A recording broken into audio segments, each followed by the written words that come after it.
آپ نے دنیا میں آ کر لوگوں کو ہدایت کا راستہ دکھایا اور ادب و علم بھی سکھایا، لیکن آپ کی قوم نے آپ کی ایک نہ سنی اور صرف کچھ لوگ آپ پر ایمان لائے۔ اس پر آپ علیہ السلام نہایت تنگ آ کر خود اور جو ایمان لائے انہیں لے کر وہاں سے ہجرت کر گئے۔ پھر آپ کے ساتھیوں میں سے چند نے آپ سے سوال کیا، اے اللہ کے نبی ادریس، اگر ہم نے بابل چھوڑ دیا تو ہمیں ایسی جگہ کہاں ملے گی؟ ادریس علیہ السلام نے فرمایا، اگر ہم اللہ سے امید رکھیں تو وہ ہمیں سب کچھ عطا کرے گا۔ آخر کار آپ مصر پہنچے۔ اس دور میں مصر ایک خوبصورت جگہ تھی۔ آپ نے وہاں پہنچتے ہی اللہ کا شکر ادا کرتے ہوئے سبحان اللہ کہا اور آپ وہیں رہنے لگے اور وہاں اپنا علم پھیلایا۔ آپ وہ پہلے انسان تھے جس نے قلم کے ذریعے لکھا اور لوگوں کو بھی سکھایا۔ پھر آپ نے ان لوگوں کے ساتھ مل کر جو ایمان لائے تھے بابل شہر میں برائی اور برے لوگوں کے ساتھ جنگ کی اور فتح یاب ہوئے اور دنیا سے ایک دفعہ برائی کا نام و نشان مٹا دیا۔ ادریس نام کا مطلب، آپ کا اصل نام اخنوک یا ہنوک تھا۔ آپ کا لقب ادریس ہے۔ آپ کو یہ لقب اس لیے ملا کیونکہ دنیا میں آپ نے سب سے پہلے لوگوں کو لکھنے پڑھنے کا درس دیا۔ اسی بنا پر لوگ آپ کو ادریس یعنی درس دینے والا کہہ کر پکارنے لگے۔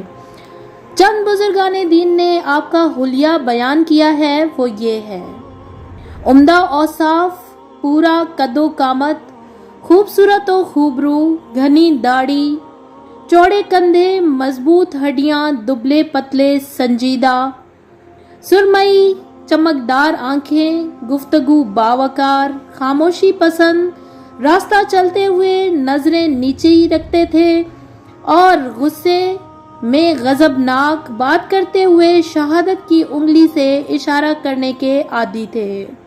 حضور صلی اللہ علیہ وآلہ وسلم جب معراج پر تشریف لے گئے تو آپ صلی اللہ علیہ وآلہ وسلم کی ملاقات ہر آسمان پر ایک نبی سے ہوئی اور آپ صلی اللہ علیہ وآلہ وسلم کی ملاقات چوتھے آسمان پہ حضرت ادریس علیہ السلام سے ہوئی۔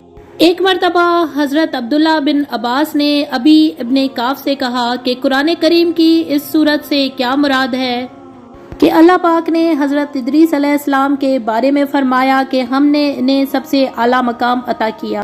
تو حضرت ابی ابن کعب نے جواب میں فرمایا کہ اللہ پاک نے ایک مرتبہ حضرت ادریس علیہ السلام پر وحی نازل کی کہ اے ادریس، دنیا بھر میں انسان جب نیک اعمال کرتے رہیں گے تو میں ان کے اعمال کے بدلے تمہیں بھی اس کا اجر عطا کرتا رہوں گا۔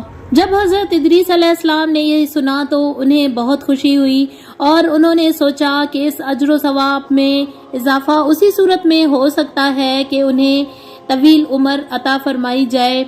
فرشتوں میں سے ایک فرشتہ حضرت ادریس علیہ السلام کا رفیق یعنی دوست تھا۔ آپ علیہ السلام نے اس بات کا ذکر اپنے رفیق فرشتے سے کہا کہ کیا ان کی موت کے وقت کو ایک طویل عرصے تک روکا جا سکتا ہے؟ تو ان کے رفیق فرشتے نے ان سے کہا، چلے اس بات کا ذکر ہم اسرائیل علیہ السلام سے کرتے ہیں۔ تو آپ علیہ السلام اپنے رفیق فرشتے کے پروں پر سوار ہو گئے۔ جب آپ چوتھے آسمان پر پہنچے تو آپ کی ملاقات حضرت اسرائیل علیہ السلام سے ہوئی۔ حضرت اسرائیل علیہ السلام نے آپ کے رفیق فرشتے سے پوچھا کہ اس وقت حضرت ادریس علیہ السلام کہاں ہیں؟ تو رفیق فرشتے نے جواب دیا کہ وہ میرے پروں پر سوار ہیں۔ حضرت اسرائیل علیہ السلام نے کہا، جب اللہ پاک نے مجھے حکم دیا کہ حضرت ادریس علیہ السلام کی روح کو چوتھے آسمان پر قبض کرو تو میں حیران ہو گیا کہ میں کیسے ان کی چوتھے آسمان پر روح قبض کروں گا۔ سبحان اللہ، اللہ پاک ہر چیز پر قادر ہے کہ آپ علیہ السلام یہاں چوتھے آسمان پر موجود ہیں۔ اس طرح حضرت اسرائیل علیہ السلام نے آپ کی چوتھے آسمان پر روح قبض کر لی۔ حضرت ادریس علیہ السلام نے 82 سال کی عمر پائی۔ امید کرتی ہوں کہ میری قصص الانبیاء کی یہ سیریز آپ کو پسند آ رہی ہوں گی اور آپ کی محبتیں مجھے ٹائم ٹو ٹائم موصول ہو رہی ہیں. آپ میری ویڈیوز کو پسند کر رہے ہیں جس کے لیے میں آپ کی بہت شکر گزار ہوں. حدیث شریف ہے کہ دین کی باتیں پھیلانا بھی صدقہ جاریہ ہے. امید کرتی ہوں کہ میری ایک چھوٹی سی کاوش آپ لوگ بہت پسند کریں گے، اور اگر آپ کو میری ویڈیوز پسند آ رہی ہیں تو پلیز میرے چینل کو لائک کریں، سبسکرائب کریں. ویڈیو اگر پسند آتی ہے تو فرینڈ اور فیملی ممبرز کے ساتھ شیئر کرنا نہ بھولیے. اسی کے ساتھ مجھے دیجیے اجازت، دعاؤں میں یاد رکھیے گا. اللہ نگہبان، اینڈ تھینکس فار واچنگ.